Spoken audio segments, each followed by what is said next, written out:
नमस्कार दोस्तों, मैं ऋतिक स्वागत करता हूं आप सभी का आपके अपने YouTube channel agriculture on top knowledge में। तो दोस्तों, आज हम पढ़ने वाले हैं डीएनए और आरएनए। ठीक है, आज का जो हमारा टॉपिक होने वाला है डीएनए और आरएनए में होने वाला है, जो आपके UP CATET exam, ICR exam, JEE entrance exam, जो बीएससी एग्रीकल्चर के लिए अदर स्टेट एग्ज़ाम होते हैं एंट्रेंस वाले, उनके लिए बहुत ही हेल्पफुल है। तो दोस्तों, ये वीडियो आप किसी भी कंपटीशन एग्ज़ाम के लिए देख सकते हैं। और भी तो हम दोस्तों इस वीडियो के अंदर कवर करने वाले हैं डीएनए और आरएनए के किस प्रकार के क्वेश्चन क्या पूछे जाते हैं, उनके बारे में हम क्या बताने वाले हैं। ठीक है, तो इस वीडियो को ध्यान से देखें और अपने नोट्स बनाते चलें। ओके, नोट्स क्या है बनाते चलें। अगर आपको ये पीडीएफ चाहिए तो आप मेरा एग्रीकल्चर ऑन टॉप नॉलेज के नाम से क्या है टेलीग्राम है बना हुआ, वहाँ से ज्वाइन कर सकते हैं। तो चलिए बिना समय गंवाए आज का चैप्टर हम शुरू करते हैं। तो दोस्तों, सबसे पहले हम देखेंगे कि डीएनए यानी कि डीएनए की फुल फॉर्म क्या है। Deoxyribo nucleic acid. ठीक है, ये क्या है, इसकी फुल फॉर्म है। आपसे पूछ सकता है कि डीएनए की फुल फॉर्म बताओ। डीएनए की फुल फॉर्म क्या है? Deoxyribo nucleic acid. अगला पॉइंट है, इसकी श्रृंखला को क्या है? पॉलीन्यूक्लियोटाइड। यानी कि पॉलीन्यूक्लियोटाइड क्या कहा जाता है? जो डीएनए की श्रृंखला होती है उसे किस नाम से जाना जाता है? पॉलीन्यूक्लियोटाइड की श्रृंखला के नाम से जाना जाता है। डीएनए में क्या होता है? न्यूक्लियोटाइड का बहुलक होता है। डीएनए के अंदर क्या न्यूक्लियोटाइड जो होता है वो क्या होता है? बहुलक होता है। अगला पॉइंट है, डीएनए में फास्फोरस तत्व क्या अधिक पाया जाता है? यानी कि डीएनए के अंदर क्या फास्फोरस तत्व जो सबसे ज़्यादा पाया जाता है। आगे चलते हैं, आगे देखते हैं। आप देख सकते हैं डीएनए की संरचना, यानी कि डीएनए के अंदर क्या क्या चीज़ पाई जाती है उसके बारे में थोड़ी सी हम चर्चा कर लेते हैं। जैसे कि आप ये देख रहे हैं डीएनए कैसा होता है? पॉलीन्यूक्लियोटाइड होता है, जैसे मैंने आपको क्या पहले ही बता दिया। उसके बाद पॉलीन्यूक्लियोटाइड को भी दो भागों में बांट दिया। कौन कौन से? न्यूक्लियोटाइड और फास्फेट। किसमें? दो भागों में बांट दिया, न्यूक्लियोटाइड और फास्फेट। ठीक है, अब हमने क्या है न्यूक्लियोटाइड को क्या है कितने भागों में बांटा? दो भागों में। कौन कौन से? शुगर में और नाइट्रोजन बेस में। ठीक है, हमने कितने भागों में बांट दिया न्यूक्लियोटाइड को? दो भागों में। कौन कौन से? शुगर में और नाइट्रोजन बेस में। ओके, अब सबसे पहले हम किसके बारे में पढ़ेंगे? शुगर में। तो इसके अंदर जो शुगर पाई जाती है डीएनए के, राइबो। कौन सी? राइबो। और कौन सी? Die ribo. ठीक, उसके बाद नाइट्रोजन की बात करते हैं। नाइट्रोजन बेस दो भागों में बांट दिया। कौन कौन से? प्यूरिन और कौन सा भाग है? पेरीमिडीन। क्या? पेरीमिडीन। ठीक, तो प्यूरिन को भी हमने क्या दो भागों में बांटा। कौन कौन से? एडिन और ग्वानिन। ठीक, और जो पेरीमिडीन को कितने भागों में बांटा? साइटोकाइनिन और थाइमिन। तो दोस्तों, आपका जो प्रश्न बनता है यहाँ से बनता है, जो बनता है ज़्यादातर प्रश्न आपके इन चार पॉइंटों से बनता है। तो दोस्तों, सबसे पहले आप ये समझो डीएनए कैसा होता है? डबल स्टैंडर्ड होता है। ठीक है, कैसा होता है? डबल स्टैंडर्ड होता है, इनकी उसकी दो श्रृंखलाएँ होती हैं। जैसे कि आप ये डायग्राम में क्या है देख सकते हैं इस डीएनए को। ओके, आगे चलते हैं। अब कह रहा है कि डीएनए का पहला अवलोकन किसने किया था? तो कौन था? कार्ल्सबर्गर। कौन था? कार्ल्सबर्ग ने किया था। डीएनए का सबसे पहला अवलोकन किया था कार्ल्सबर्गर ने। क्या किया था? उसके बाद अगला पॉइंट है हमारा, डीएनए को प्रयोगशाला में हरिगोविंद ने क्या देखा था? सबसे पहले प्रयोगशाला में किसने देखा था? हरिगोविंद खुराना ने। ठीक है, अगला पॉइंट है हमारा, ये आपसे क्या है पॉइंट इस तरीके के क्या क्वेश्चन में पूछे जाएंगे, इसलिए क्या ये पॉइंट वाइज मैंने आपको क्या बताने की कोशिश करी है। उसके बाद अगला पॉइंट है, कह रहा है कि डीएनए की संरचना यानी कैसी होती है? जैसे मैंने आपको बता दिया था डबल स्टैंडर्ड होती है। जो क्या होता है मॉडल, डबल स्टैंडर्ड मॉडल जो है किसने दिया था? वाटसन एंड क्रिक ने दिया था। डबल स्टैंडर्ड जो मॉडल बताया था वो वाटसन एंड क्रिक ने बताया था। आपसे पूछ सकता है, जिसके कारण उन्हें 1962 में क्या मिला था? नोबेल प्राइज़ मिला था। यानी कि नोबेल प्राइज़ था वो मिला था किसे? वाटसन एंड क्रिक को। उन्होंने क्या डबल स्टैंडर्ड क्या है डीएनए का स्ट्रक्चर बताया था। उसके बाद अगला पॉइंट है, कह रहा है कि एडिन तथा थाइमिन में क्या होता है? डबल हाइड्रो क्या है हाइड्रोजन बॉन्ड होते हैं। यानी कि एडिन में क्या होता है? आपको ये देख सकते हैं नीचे, एडिन में कितने हैं? एडिन और थाइमिन में क्या है? डबल क्या होता है? हाइड्रोजन बॉन्ड होते हैं बने हुए इस तरीके से, डबल क्या बॉन्ड लगा हुआ होता है। उसके बाद क्या? ग्वानिन, जी से क्या हो गया हमारा? ग्वानिन हो गया। और साइटोसिन में क्या होता है? ट्रिपल हाइड्रोजनिक बॉन्ड होते हैं। यानी कि इसके अंदर कितने होते हैं? ट्रिपल होते हैं दोस्तों। ठीक, इस तरीके से क्या आपसे अंतर पूछेगा कि 111 किस में पाए जाते हैं और 11 किस में पाए जाते हैं। तो आपको ये पॉइंट क्या इंपॉर्टेंट है, आपके पता होने चाहिए। पॉइंट वाइज लाया हूँ जो आप आसानी से याद रख सकें। अगला पॉइंट है आनुवांशिकी का वाहक क्या है, डीएनए को कहा जाता है। आपसे पूछेगा कि हमारे जो है जीन के साथ क्या चीज़ जाता है, तो क्या जाता है हमारा डीएनए जाता है। उससे क्या है डीएनए से हम क्या चेक कर सकते हैं कौन किसका माता पिता है। उसके बाद अगला पॉइंट है डीएनए अनुक्रमांक में क्या है जीन को क्या चिन्हित करने की प्रक्रिया होती है, जिसे क्या कहते हैं हम एनोटोनी एनोटोनी क्या कहा जाता है। उसके बाद अगला पॉइंट है प्रोटीन की जानकारी प्रदान करने वाली डीएनए भाग को क्या कहते हैं, जीन कहते हैं। जिसके अंदर आपसे पूछेगा कि जीन किसके अंदर पाया जाता है, मतलब प्रोटीन जो है जो प्रदान करने वाला है तो वो कौन है, डीएनए है। डीएनए के अंदर मतलब क्या पाया, मतलब हमारे जीन जो पाया जीन के अंदर क्या पाया, डीएनए पाया जाता है।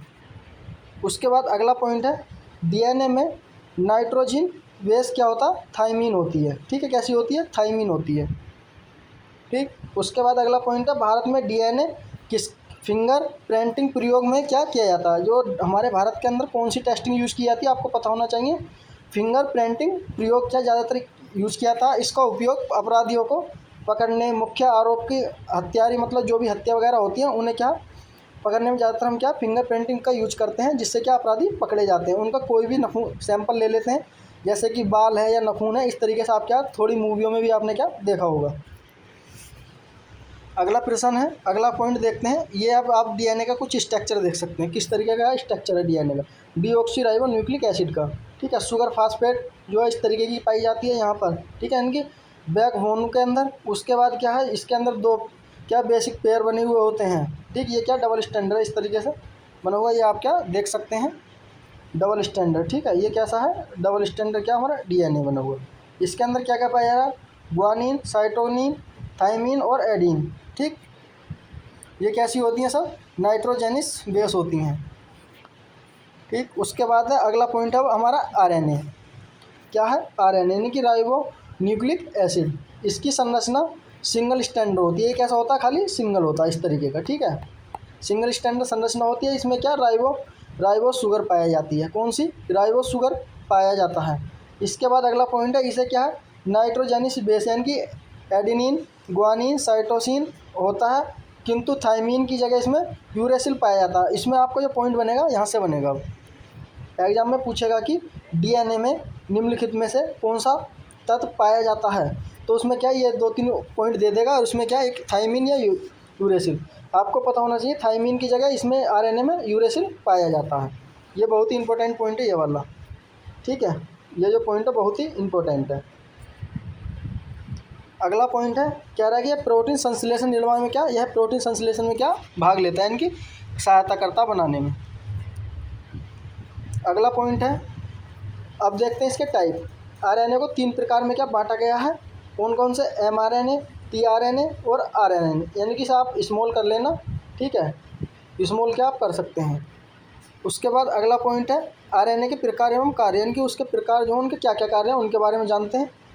एमआरएनए का मतलब होता है मैसेंजर आरएनए। इसलिए क्या करता है, अमीनो एसिड का यह आवश्यक की क्या पहचान कराता है तथा उन्हें एक क्रम में क्या सजाता है, जिससे प्रोटीन संश्लेषण में क्षार यानी कि इवेंट में से एक एमआरएनए का निर्माण होता है। ठीक है, ये उस काम को क्या करता है। अगला पॉइंट है ट्रांसफ़र आरएनए। ये किस काम करता है, ये अमीनो एसिड का क्या परिवहन करता है, किसमें, राइबोसोम में। ठीक है, अमीनो एसिड को किस में परिवर्तित कर देता है, राइबोसोम में। ठीक, उसके बाद राइबोसोम आरएनए। तो ये क्या करता है, यह प्रोटीन का निर्माण करता है। आपसे पूछेगा कि प्रोटीन का निर्माण कौन करता है, तो कौन करता है, हमारा आरएनए। ठीक है, इनकी राइबोसोम के अंदर क्या हमारा प्रोटीन का निर्माण होता है। इसका कुछ पॉइंट है 10+10 यानी कि कितने अमीनो एसिड पाए जाते हैं इसके अंदर, 20 अमीनो एसिड मिलकर एक प्रोटीन क्या बनाते हैं। उसके बाद अगला पॉइंट है डीएनए में आरएनए बनना क्या कहलाता है, ट्रांसक्रिप्शन। यानी कि डीएनए से जब हम आरएनए बनाते हैं तो उसे क्या कहते हैं, ट्रांसक्रिप्शन कहते हैं। आपसे पूछेगा कि डीएनए से आरएनए बनाने वाली क्रिया को क्या कहलाता है, तो उसमें 4 ऑप्शन दे देगा आपको, ट्रांसपिरेशन, ट्रांसक्रिप्शन, ट्रांसलेशन, इस तरीके से क्या कोई मतलब ऑप्शन दे देगा। तो आपको पता होगी अगर आपने अच्छी तरह से पॉइंट पढ़ा है तो ट्रांसक्रिप्शन क्या होता है, डीएनए से आरएनए का बनना। उसके बाद है आरएनए से पुनः डीएनए को बनाना। अगर हम आरएनए से क्या है पुनः डीएनए को बनाते हैं तो उसे क्या कहते हैं, रिसर्सिव ट्रांसक्रिप्शन। क्या कहते हैं उसे, रिसर्सिव ट्रांसक्रिप्शन क्या कहा जाता है। अगला पॉइंट है आरएनए से क्या प्रोटीन का बनना, तो क्या कहलाता है, ट्रांसलेशन। जो अब आरएनए से हम प्रोटीन बनाते हैं तो वो क्या कहलाती है दोस्तों, हमारी ट्रांसलेशन। ठीक। उसके बाद अगला पॉइंट है, कह रहा है कि प्रोटीन निर्माण की अंतिम अवस्था क्या कहलाती है, क्या कहलाती है, हमारी ट्रांसले कहलाती है। ओके। उसके बाद अगला पॉइंट है डीएनए से डीएनए बनना क्या कहलाता है, रेप्लिकेशन। आपसे पूछ सकता है कि डीएनए से डीएनए का बनना क्या कहलाता है, रेप्लिकेशन। आप क्या इसमें क्या है देख सकते हैं, समझ सकते हैं दोस्तों। अगर आप डीएनए से डीएनए इस तरीके से क्या बनेगा तो क्या कहलाएगा, रेप्लिकेशन। ठीक। अगर आप डीएनए से क्या आरएनए बनाओगे तो वो क्या कहलाएगा, आपका ट्रांसक्रिप्शन। जब आप आरएनए से क्या है डीएनए को बनाओगे तो क्या कहलाएगा, रिसर्सिव ट्रांसक्रिप्शन। ठीक है। उसके बाद आरएनए जो है ट्रांसलेशन होता है किसमें, प्रोटीन में। ये क्या इसका कुछ डायग्राम है, ये आपको क्या मैंने इसमें समझाने की कोशिश करी है। ठीक। उसके बाद अगले पॉइंट है, देखते हैं अब देखते हैं इनके स्ट्रक्चर कैसा होता है आरएनए का। तो आप इसमें क्या देख सकते हैं, ये क्या है आपके अलग अलग क्या है हिसाब से क्या लिया गया है इसमें। ठीक। ये क्या हमारे सब इसका स्ट्रक्चर है। ओके। आगे है अगला पॉइंट, अब देख लेते हैं कोशिका विभाजन। इसमें कुछ पॉइंट है जो कोशिका विभाजन से इसे बोलते हैं इंग्लिश में सेल डिवीजन। एक कोशिका टूटकर दो या अधिक कोशिकाओं को निर्माण कर देना ही क्या कहलाता है, कोशिका विभाजन करता है। मान लो एक ये हमारी कोशिका है, इसके क्या है टूट गई। ठीक है। एक या इससे क्या दो अधिक क्या है इनने कोशिका बना दी, तो उसे क्या कहते हैं, एक नई कोशिका का निर्माण करता हो तो उसे क्या कहते हैं, कोशिका विभाजन कहते हैं। ठीक। इसमें कौन कौन से पॉइंट बनने हैं तो उनके देख लेते हैं। जिससे कोशिका विभाजन होती है उसे क्या कहते हैं, मदर सेल। ये कोशिका है, इससे जो भी टूटा तो ये वाली ये कोशिका होगी क्या कहलाएगी, हमारी मदर सेल। ठीक है।